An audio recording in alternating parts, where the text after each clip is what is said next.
Kung nag-iisa ka lang, kaya mo ba na mabago ang buhay natin sa Pilipinas? May nakagawa na niyan. Nagsimula siya nung 16 years old siya. Gusto niyang kumain ng 3 beses sa isang araw. Kaya ang ginawa niya, pumunta siya ng Manila at naging boy siya sa isang kamag-anak.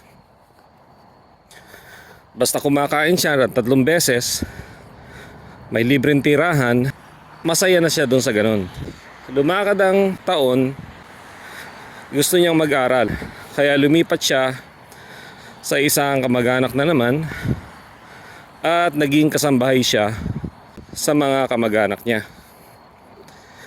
Kumuha siya ng computer na degree, pero hindi naman niya natapos. Sa panahon mula 16 years old hanggang lumipas ang 21 na siya, nakaipon siya ng 15,000 pesos. Hindi man siya nakatapos ng college, natutunan naman niya kung paano ang paggawa ng payroll system para sa mga katulad niya na namamasukan. Nakapagtayo siya ng manpower agency at kung ano-anong businesses. Dahilan sa mga nangyari sa kanya mula nung 16 years old siya at mga natutunan niya na maliliit na bagay. 44 years old na siya ngayon. So kaya natin na kahit nag-iisa, maaari tayong umasenso. Pag-usapan naman natin yung nangyari naman sa parents ko. Natatandaan ko nung araw, ang nanay ko nananahi siya. Ang tatay ko naman namamasada ng jeep. Wala kaming tirahan, nakatira lang kami sa silong ng lolo ko. At yung silong na yon ay open. So ang dingding namin ay mga karton ng Alaska. Pag umulan, syempre nababasa yun, natutunaw. Kaya kailangan mo na naman palitan. Yun namang kisame namin ay ganun din. Karton din ang Alaska ang aming kisame dahil yung sahig ng bahay ng lolo ko ay mayroong mga slat. May mga butas ba? Malalapad yung kanyang sahig na mga 1 pie ang lapad, pero meron siyang butas para nasa ganon malaglag kung ano man yung mga sukal. So ganon ang itsura nung bahay namin. Ang sahig naman namin ay parang mga sahig din na 1 pie ang lapad. Makakapal siya, mga 2 inches naman ang kapal niya, na pag-aari naman yon ng kapatid ng tatay ko. Mga nara yun. So sa makatuwid, yung sahig namin ay salansan ng kahoy. Yun ang natatandaan ko na buhay namin nung nagsisimula pa lang yung nanay at tatay ko. 5 years old ako nung natatandaan ko na ganoon yung buhay namin. Eventually, may mga kaibigan ang parents ko. May matalik siyang kaibigan na nagpahanap sa kanya ng sako. At bibili niya yung sako sa halagang 35 cents. Yung sako naman, nabibili yon sa palengke sa mga nagtitingin ng asukal sa grocery. So bibili namin yon ng 20 cents sa lumalagay na meron kaming tubo na 15 sentimos. So ganun ang natatandaan ko. Simula noon, dumami ng dumami yung mga nagtatanong, saan mo kinuha yung sako ng bigas mo? Sabi doon sa kaibigan ng nanay ko. So word of mouth, ganun ang nangyari. So Nung wala na kaming makuhang sako sa palengke namin, nagpunta na kami ng ibang lugar. Siyempre hindi na ako kasama doon. Hinalang parents ko ang naghanap ng ibang mga sako sa ibang lugar. Kaya kung minsan pumupunta na sila sa Baliwag, sa Manila, sa SM, sa mga malalaking grocery, Robinsons at kung ano-ano pang mga grocery na hindi ko na matandaan kung ano. Dahilan sa mga nakikilala nila, may nagturo sa kanila kung paano naman ang pagbebenta ng feeds. Naghahanap ng feeds at kung minsan naman naghahanap din ng mga pataba, ng mga insecticide. Kaya nagkaroon ng parang poultry supply yung parents ko. Doon nagsimula yon. Kaya lang, yung pwesto namin, dahil sa nangungupahan lang kami at nakikita ng may-ari na umaasenso naman yung parents ko, kinuha niya yung pwesto. Kaya yung mga customer ng parents ko nangawala. So meron pa kaming sinisingil noon na mga utang. Pinupuntahan namin yung mga bahay-bahay sa mga utang ng mga customer. Malaki-laki rin yung hindi namin nasingil noon. Nagkaroon ng lesson yung parents ko na kailangan bumili ka ng pwesto para hindi ka paaalisin nung tao na may-ari nung pwestong nirerentahan. Ang sabi nung may-ari ay gagamitin daw nila yung pwesto na yon. Pero ang ginawa nila ay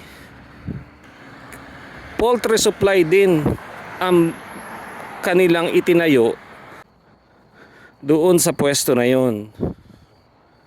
Pero hindi nila alam na ang kailangan, mahusay kang makipagkapwa. Para nang sa ganun, magkaroon ka ng mga tumatangkilik na mga customer. So hindi rin nagtagumpay yung may-ari ng nirerentahan namin at nagsarado rin sila. Kami naman, ang parents ko, nagtry pa rin sila ng poultry supply at agricultural supply, pero hindi na sila makita ng tao, kaya iba na lang ang ginawa nila. Nag-grocery naman sila. So yung grocery na yon, tulad ng mga 7-Eleven, yun ang itsura ng grocery namin noon. Nakatapos kami sa college na yun ang business ng parents ko. At nung matapos kami, ay tinigilan na nila ang pag-grocery. At nakarating na nga ako rito sa US. Sila naman ay sumunod na rin sa akin dito sa US at nagsama-sama na kami. Pero sinabi ko sa kanila na nakikita ko na yung mga nag-retire, kung minsan humihina ang katawan. Kaya kailangan na sila ay kailangan kumilos. Kaya napilitan sila na pumasok dito sa isang ospital para maging therapy nila o exercise. Kailangan kumikilos ang katawan ng mga parents natin. Para nang sa ganoon, hindi humina ito. Kasi para tong stroke na kapag halimbawa hindi mo na ginagamit yung isang parte ng katawan mo, liliit na siya. Hindi na siya kikilos katulad ng dati.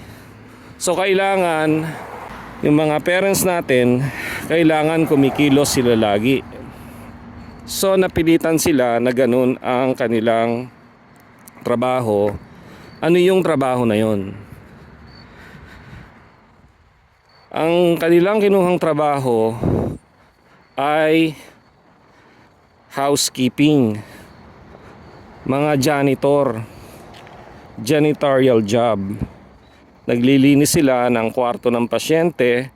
Pagkatapos ng pasyente na umuwi, lilinisin nila yon ng 1 oras para ihanda naman sa bagong pasyente. Yun ang kanilang trabaho. Para nang sa ganon, ang kanilang katawan hindi manghina. Therapy lang yun. At nung mag-retire sila after 12 years sa trabaho na yon, bumalik na sila sa Pilipinas para doon na mag-retire. Kasi yung matatanggap nila sobra-sobra sa monthly expenses nila sa Pilipinas. So yun lang ang pagchat-chat natin ngayon, na mayroong pag-asa kahit na nag-iisa ka lang, kahit nagsisimula ka lang sa maliit. Basta ang mahalaga, pag sumikapan mo na yun lang ang tutukan mo kung paano mababago ang buhay natin. Hindi tayo uubra nung wala tayong gagawin kung hindi mag-cellphone. Kahit naman yung mga iniidolo natin, ganon din ang kanilang iniisip. Kailangan nilang kumita. At para kumita sila, kailangan panoorin sila nung mga tao na hindi nila nawawari yung panahon.